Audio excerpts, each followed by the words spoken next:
Friends welcome back to our video. आज के little blog बाबा আমার বাবার সঙ্গে আছি আমি। আমার বাবা কেমন আছেন আপনি? খুব ভালো। আজকে আমি আমার ফ্যামিলি মেম্বারসদের সঙ্গে ঘুরতে গেছি, পুরী ঘুরতে গেছি।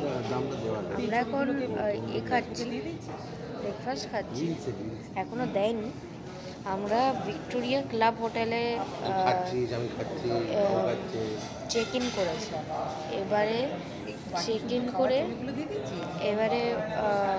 আমরা রুমটা 9টায় পাবো। আর এখন প্রবলেমটা হলো এখন 8:15 বাজে। আমার ফ্যামিলি মেম্বার্সরা হলো হাই ফ্রেন্ডস, এটা আমার দিদুন আর এটা আমার মা। আর এবারে আমরা ব্রেকফাস্টটা খেয়ে নিই, আপনাদের আমরা আপডেট করবো। পুরীর সমুদ্রে আমরা যাব, কিন্তু জানি না পুরীর সমুদ্রে ভিডিও বানাতে পারবো কিনা। আপাতত পরের ভিডিওতে দেখা হচ্ছে। বাই।